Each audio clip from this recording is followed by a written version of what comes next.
Ya, menurut saya dengan penetapan menurut saya penetapan liar itu harus direvisi kembali. Penetapan apa itu? Penetapan liar tadi oleh PT Ambon dan PT.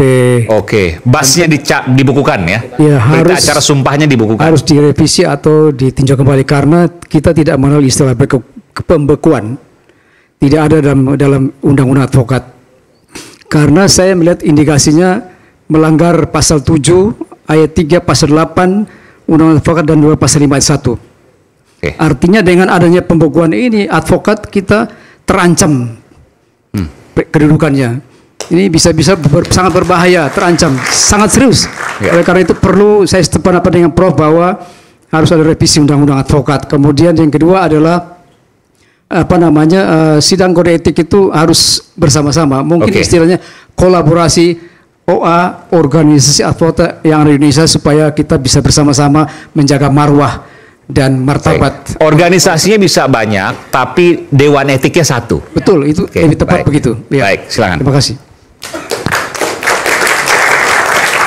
Bung Aiman, saya ingin menyampaikan sebuah adagium hukum yang mengatakan lex nemini operatur inicum nemini facit injuriam. Artinya hukum tidak memberikan ketidakadilan kepada siapapun dan tidak melakukan kesalahan kepada siapapun. Di dalam tema kali ini kita membahas terkait dengan rekan-rekan kita advokat. Saya hanya memberikan saran agar sesama penegak hukum juga saling harga menghargai, menghormati. Tidak mungkin juga ada asap, ada api, kan begitu. Jadi marilah kita saling mengkoreksi, berbenah diri ya, karena saya juga sekjen organisasi advokat, saya juga tahu bagaimana keluhan-keluhan daripada anggota-anggota kami khususnya di Berhaki terkait dengan caturwangsa penegak hukum kita di Indonesia ini, terkait dengan mengenai perilaku daripada rekan-rekan advokat. Saran saya kepada pemerintah agar dibentuk Dewan Etik Nasional ya, yang tunggal menaungi seluruh organisasi advokat yang diwakilkan dari perwakilan masing-masing organisasi advokat memimpin di Dewan Etik Nasional tersebut untuk bisa menyelesaikan seluruh aspirasi-aspirasi ataupun keluhan masyarakat apabila memang mereka merasa dirugikan oleh oknum advokat. Jadi saya kira tidak ada suatu perkara yang tidak bisa diselesaikan sebagaimana tujuan daripada organisasi advokat dibentuk adalah officium nobile. Kita adalah profesi terhormat, kita memiliki harkat dan martabat, marwah dan harga diri, kita wajib menjaga kemartabatan advokat. Terima kasih. Adem tapi tajam, namun semuanya indah seperti mawar merahnya. Saya ke Bung Freddy dulu, silakan. Saya mengharapkan rekan-rekan advokat seluruh Indonesia, Pak, tidak perlulah saling menjatuhkan. Kita harus saling mendukung. Ada kesalahan kita selesaikan di kode etik, tapi bukan menjelekan melalui medsos.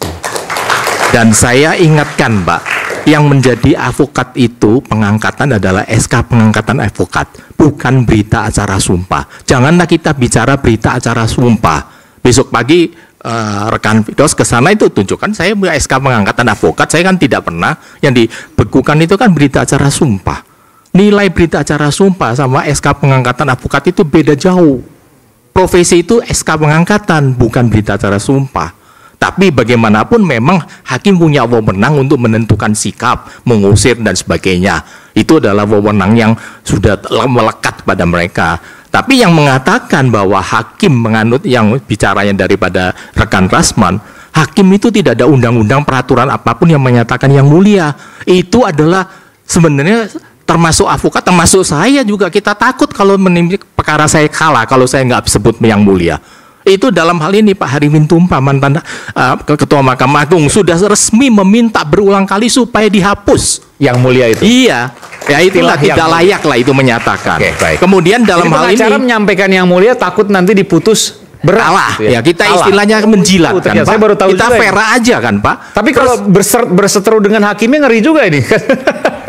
Nah, Jadi kan Bung Rasman, Bung Firdaus kan berseteru dengan hakim. ya, Gimana tapi memang kita tiap hari juga berseteru kan, Pak. Waktu kita membela perkara kan kita bisa berbeda pendapat sama hakim. Oke. Kita berbeda pendapat sama polisi maupun penyidik atau sama dengan jaksa. Tapi itu memang sudah kewajiban kita, profesi kita, Pak. Tapi kan tidak ada dalam hal ini untuk dendam pribadi.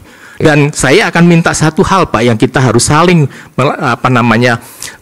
kembalikan pada sistem hukum kita. Kita ini adalah Eropa kontinental. Kita janganlah menafsirkan hukum.